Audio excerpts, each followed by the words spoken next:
నమస్తే. ధర్మపురి అరవింద్ కాంగ్రెస్ పార్టీపై చేసిన వ్యాఖ్యలు కావచ్చు, అలాగే రేవంత్ రెడ్డిపై చేసిన వ్యాఖ్యలు కూడా చాలా చర్చనీయాంశంగా మారినాయి. ఇందూరు జిల్లాలో కూడా ఒక ప్రెస్ కాన్ఫరెన్స్లో కూడా ఇవన్నీ మాట్లాడుతూ రేవంత్ రెడ్డిని కూడా చాలా వరకు కూడా ఘాటు వ్యాఖ్యలు చేసిన పరిస్థితి. ఇదే అంశంపై మనతో మాట్లాడడానికి కాంగ్రెస్ సీనియర్ నాయకురాలు ఇందిరా శోభన్ ఉన్నారు. నమస్తే మేడం. హాయ్ మేడం, ఎట్లా చూసుకోవచ్చు కాంగ్రెస్ పార్టీ నుంచి కూడా చాలా విమర్శలు మాట్లాడినట్టు కూడా చేస్తుంది, ఘాటు వ్యాఖ్యలు కూడా చేసిన అరవింద్ అయితే సీఎం రేవంత్ రెడ్డిని కూడా కుర్చీ అంత హైటే ఉంటాడు అని చెప్పి, పొట్టోడు అని చెప్పి కూడా చిన్న వ్యాఖ్యలు అయితే చేసిన. ఎట్లా చూసుకోవచ్చు మేడం? గుండుకు చదివే లేదనుకున్నా, సంస్కారం కూడా లేదని నిన్న మాట్లాడిన మాటలతో అర్థమైంది. సో ఫేక్ సర్టిఫికెట్లతోన గతంలో నేను 2021లో ఆయన అరవింద్ ఫేక్ సర్టిఫికెట్ల గురించి కూడా భాగవతం ఆ రోజు బయట పెట్టాం. సో దగులుబాజీ మాటలు మాట్లాడే ముందు మనం ఏంటి అన్నది ఆత్మపరిశీలన చేసుకోవాలి. రేవంత్ రెడ్డికి మీకు పోలిక ఎక్కడ? రేవంత్ అని ఎక్కడ, నువ్వెక్కడ? రేవంత్ అన్న కాలు గోటు కూడా సరిపో. ఆయన ఇండిపెండెంట్గా జెడ్పీటీసీగా ఎమ్మెల్సీగా గెలిచి తర్వాత రాజకీయ పార్టీలోకి వచ్చి అంచెలంచెలుగా ఎదుగుతూ వితిన్ 14 ఇయర్స్లో ఆయన పొలిటికల్ లైఫ్లో 14 ఇయర్స్లో సీఎం స్థాయికి ఎదిగినాడు. మరి నీవు మీ అయ్య పేరు చెప్పుకొని రాజకీయాలకు వచ్చినావు. ఇవాళ మీ అయ్య సంపాదించిన ఆస్తులే అవన్నీ కాంగ్రెస్ పార్టీ నుంచి సంపాదించినవే కదా. కొత్తగా నీవేమో కట్టలు కట్టి పేర్చింది అయితే ఏం లేదు కదా. ఇలా రేవంత్ రెడ్డితో కంపారిజన్ చేసి రేవంత్ రెడ్డి గారిని అవహేళన చేసే విధంగా మాట్లాడుతున్నావు అంటే నువ్వెంత కుసంస్కారంలో ఉన్నావో అర్థమవుతుంది సమాజానికి. ఒక అధికారిక పార్టీ వేదిక పైన ప్రధానమంత్రి, ముఖ్యమంత్రి మాట్లాడుకున్నటువంటి వ్యాఖ్యలను వక్రీకరిస్తూ మరి మాట్లాడుతున్నావనంటే ఆ పార్టీ ప్రెసిడెంట్గా మరి రామచంద్రరావు దీనికి సమాధానం చెప్పాలి. ఒక ప్రజాప్రతినిధిగా మోదీ గారి యొక్క వ్యాఖ్యలను ఈయన వక్రీకరించి మాట్లాడుతున్నప్పుడు ఒక పార్టీని ఇంకొక పార్టీకి ఆపాదిస్తున్న విధంగా రెండు బద్ధశత్రువులుగా ఉన్నటువంటి బీజేపీ కాంగ్రెస్ల మధ్య సంబంధాన్ని కలుపుతూ మాట్లాడినటువంటి వ్యాఖ్యలని మరి రామచంద్రరావు సమర్థిస్తారని అడుగుతున్నాను. నేను ఇమీడియట్గా రామచంద్రరావు డిమాండ్ చేస్తున్నా, ఆయనని మీ పార్టీ నుంచి సస్పెండ్ చేసి మీ నిజాయితీని చాటుకోండి. ఐదర్ లేదంటే మీరే వాంటెడ్గా కావాలని రేవంత్ అన్న పైన బురద జల్లడం కోసం మాత్రమే ఇలాంటి వ్యాఖ్యలు చేపించినారని చెప్పాల్సిన అవసరం. అంటే రేవంత్ రెడ్డి అడ్డగోలుగా హామీలు ఇచ్చేసిండు, హామీలు ఇచ్చి కూడా ఇంతవరకు కూడా ఒక్క దేవుళ్ళ మీద ప్రమాణాలు చేసిండు, దేవుళ్ళనే మోసం చేసిండు, మనుషులు ఎంత అని చెప్పి కూడా అనడం జరిగింది. దీన్ని ఎలా చూసుకోవచ్చు? నరేంద్ర మోదీ కూడా చాలా ముచ్చట్లు చెప్తున్నారు. 2 కోట్ల ఉద్యోగాలు ఇస్తా ప్రతి సంవత్సరానికి అని చెప్పినాడు. 12 సంవత్సరాల్లో 12 కోట్ల ఉద్యోగాలు రావాలా? మరి ఏది? ఇంటింటికి 15 లక్షలు ఇస్తాం మనం, ఏమైంది? నల్లధనాన్ని వెనక్కి తీసుకొస్తా అందరికి ఇస్తానని చెప్పినావు, ఏమైంది? ఇవాళ ఉద్యోగం చేసుకుంటే పకోడి అమ్ముకోమంటున్నావు. నీ యొక్క కార్పొరేట్ శక్తులకు కోట్ల రూపాయలు రుణమాఫీ చేసినావు. మరి కామన్ మ్యాన్గా ఏమైనా అడగక ముందుకే వాళ్ళ మీద మరింత భారం మోపి బండలేసి ఇవాళ ఆగం చేసే పరిస్థితిలో ఉన్నారు. మరి దీన్నేమనాలే అంటున్నాను. దేవుడి పేరు చెప్పి మోసం చేస్తుంది ఎవరో ఈ దేశంలో అందరికీ తెలుసు. మతం పేరు చెప్పి ఎవరు మోసం చేస్తారో ఈ దేశంలో అందరికీ తెలుసు. ఇవాళ చివరికి హిందువుల పేరు చెప్పుకుంటున్నారు. హిందూ గుళ్ళకు వెళ్ళేటువంటి దగ్గరలో కొనే అగరబత్తీల పైన కూడా GST వేసిన దౌర్భాగ్యులు ఎవరో కూడా ఈ దేశంలో తెలుసు. మీరా మాట్లాడేది దేవుళ్ళ గురించి, భక్తి గురించి, దేశభక్తి గురించి, వ్యక్తుల గురించి? మీరు కేవలం స్వార్థ రాజకీయాలకు కేర్ ఆఫ్ బ్రాండ్ అంబాసిడర్గా ఉన్నది ఎవరు అని అంటే భారతీయ జనతా పార్టీని అందరూ మాట్లాడతారు. మోడీ బల్ల అందరూ మోడీ లెక్కనే తయారైనరు. పెద్ద మోడీ, చిన్న మోడీ లెక్క ఇవాళ బండి ఇవాళ మాట్లాడినటువంటి గుండు ఆయన నిజంగా బాధ అనిపిస్తుంది. ఒక ప్రజాప్రతినిధికి ఎంపీ అయ్యిండి నీ నిజామాబాద్ ప్రజలు నీకు ఎందుకు ఓటేస్తున్నారని సిగ్గుపడే పరిస్థితి ఉన్నది. నువ్వు మాట్లాడే ప్రతి మాట నీ చిత్తశుద్ధి ఎక్కడ ఉండాలా? నీ నిజామాబాద్ ప్రజలకి కేంద్రం నుంచి నేను ఏం తేవాలి, నేనేం ఇవ్వాలి? నేను దమ్ముంటే నన్ను సవాల్ విసురుతున్నా. నువ్వు ప్రధానమంత్రి ఆవాస్ యోజన కింద నీ నిజామాబాద్కు ఎన్ని ఇండ్లు తెచ్చినావు చెప్పు, ఎన్ని నిధులు తీసుకొచ్చి చెప్పినప్పుడు. చివరికి పసుపు బోర్డు అని చెప్పి, స్పైసీ బోర్డు చెప్పి మోసం చేసింది నువ్వు కదా, బాండ్ పేపర్లు రాసిచ్చింది నువ్వు కదా. నీవా రేవంత్ రెడ్డి గారు చిత్తశుద్ధిని పరిశీలించేది ఇట్లనే ఉంటది. ఒక్కసారి బీజేపీ వస్తే ఇక్కడ నుంచే నిజామాబాద్ నుంచే డెవలప్మెంట్ అంటే స్టార్ట్ చేసి చూపిస్తామని చెప్పి ఇప్పుడు దేశంలో ఏమున్నదో అంతా కూడా అర్థమైపోయింది కదా. అన్నం ఉడికిందా లేదా ఒక్క మెతుకు పట్టుకొని తెలుస్తుంది. నిన్నగాక మొన్న చూసినాం పెట్రోల్ డీజిల్ ఏమైందో. మీ నాయకుడు ఇడికి వచ్చి ఏం చెప్పిపోయినాడో దేశ ప్రజలకు తెలుసు. మీరు గాలి పీల్చి మట్టి తిని బతకమని చెప్పిపోయినాడు. ఒక్క మాటలో చెప్పాలంటే నీ పాలన గది. నిన్ను చూడాలా? ఎవరికి లింక్ ఉండాలా? వాళ్ళు మోదీని అడిగితే చెప్తాడు కదా. ఇప్పుడు మోదీ మీ కుటుంబ సభ్యుడే కదా, మీరు అడగండి ఏం లింక్ ఉన్నదో. రేవంత్ రెడ్డి గారు చాలా క్లారిటీగా ముఖ్యమంత్రిగా హుందాతనంగా అధికార వేదిక పైన నేను 34కి కావలసినటువంటి సంవత్సరంలో అప్పుడే నేను ఆల్రెడీ రైజింగ్ తెలంగాణ మొదలుపెట్టినాను. నా వంతుగా 3 ట్రిలియన్ చేయడం కోసం నేను మీతో కలిసి పనిచేస్తాను. రాజకీయ కోణం వచ్చిన డెఫినెట్గా రాజకీయాలు చేస్తాను.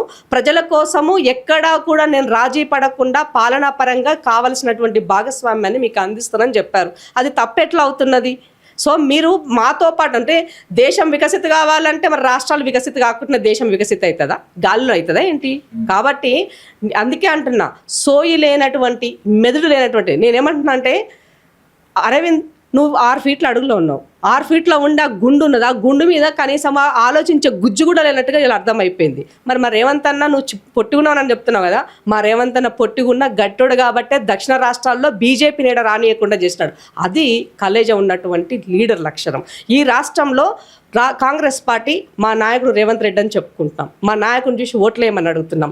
మీరు మీ మొహాలకు ఎవరిని అడిగి ఓటారు చెప్పండి? ఏ నాయకుని పేరు చెప్పి ఓట్లు అడగల మీరు బీజేపీ వాళ్ళు? అది చెప్పుకోండి ఫస్ట్, దాని గురించి ఆలోచించండి. ముఖం బాలేక అద్దం వలగొట్టుకున్నట్టుగా మీ నాయకత్వం బాలేక రేవంత్ రెడ్డి గారి పైన పదే అక్కసి వెళ్ళేటప్పుడు బంద్ చేయండి అని తెలియజేస్తున్నా. ఎందుకంటే ఈ మధ్య కాలంలో అరవింద్ని ఎవరు పట్టించుకుంటలేరు బీజేపీలో.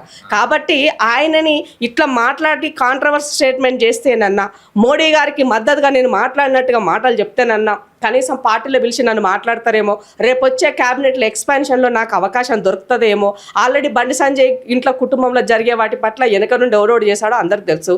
సో దీంట్లో కూడా ఏమైనా అవకాశం అందిపుచ్చుకోవాలని ఆలోచిస్తున్నాడేమో, మనకు తెలియదు కదా, అదే అనిపిస్తుంది. ఓకే, అలాగే చూసుకుని 2034 దాకా కూడా నేనే సీఎంగా ఉంటా అని చెప్పి రేవంత్ రెడ్డి చేసిన వ్యాఖ్యలు కూడా చూస్తున్నాం మనం.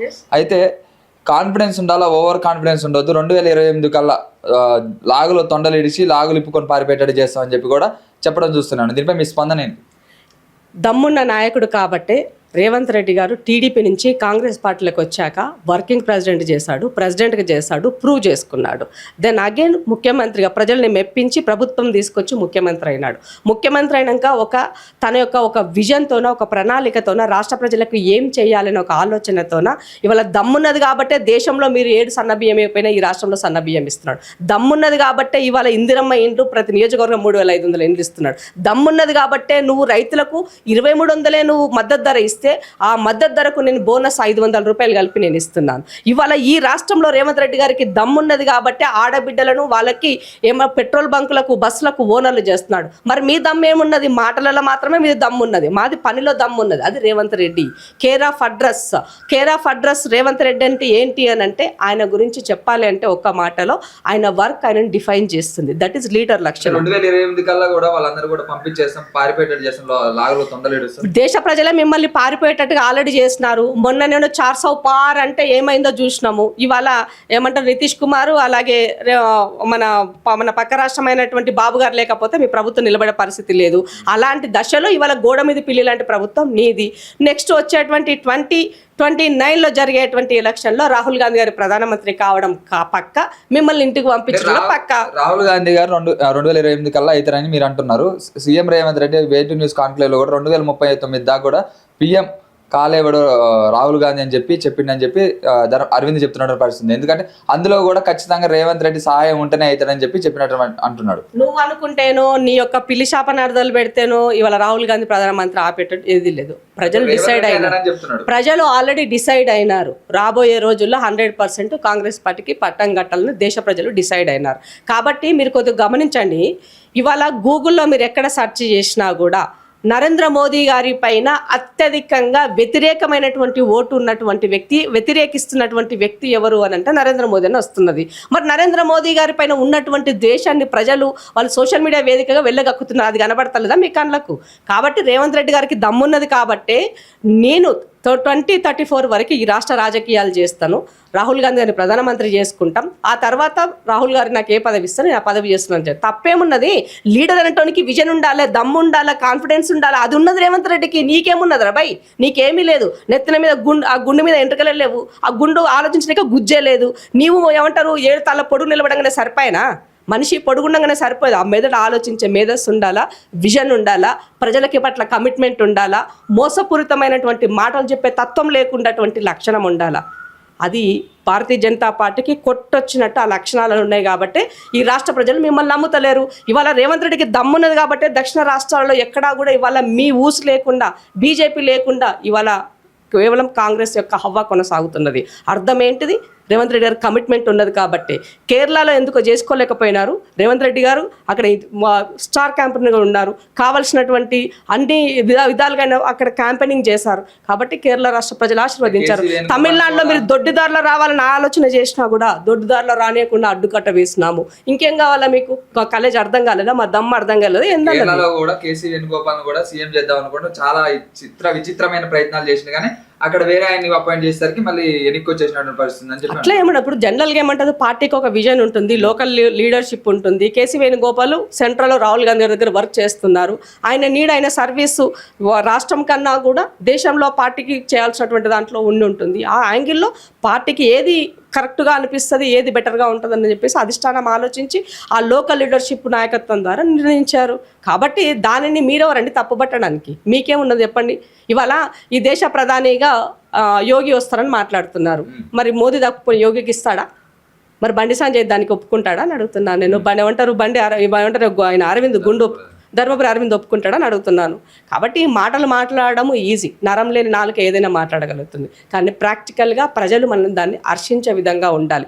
చెప్పే ప్రతి మాట కూడా సందర్భం లేకుండా అసందర్భంగా నిన్న మీరు ప్రెస్ మీట్ పెట్టి మీ యొక్క అక్కస్సును రేవంత్ రెడ్డి గారి పట్ల కక్కినారనంటే మీకు ఎంత జెలసీగా ఉన్నదో కనబడుతున్నది. అక్కడ మా లీడర్ల మా మంత్రులను లైట్ తీసుకున్నట్టు మాట్లాడినారు. ముఖ్యమంత్రిని పట్టుకొని ఇష్టం వచ్చిన నోటుకొచ్చినట్టు మాట్లాడినావు. సిగ్గుండాల కొంచెమన్నా? ప్రధానమంత్రి స్థాయి వ్యక్తిని పట్టుకొని మేము ఏదంటే అది మాట్లాడితే హర్షిస్తారా? విమర్శించేస్తాం. ఒక విధానం ఉంటుంది, ఆ విధానంలో విమర్శిస్తాం, పాలసీ మేకింగ్లో విమర్శిస్తాం, మీరు చేసిన తప్పులను ఎత్తి చూపుతాం. అది లక్షణము. ఎస్, నువ్వు రాష్ట్రంలో నేను రాష్ట్రంలో అధికారంలో, నువ్వు కేంద్రంలో అధికారంలో ఉన్నావు. మీరు 8 మంది ఎంపీలు ఉన్నారు. ఏం తెచ్చారో చెప్పండి, ఇంకా ఏం కావాలో చెప్పండి. ఈ ప్రభుత్వంతో కలిసి పనిచేయండి. ఈ రాష్ట్ర ప్రజలకు కేంద్రం నుంచి రావాల్సిన నిధుల పట్ల డెవలప్మెంట్ యాంగిల్లో మీ భాగస్వామ్యం ఏంటో చెప్పండి. అది లేదు, ఎంతసేపు తిట్టాలా అంతే.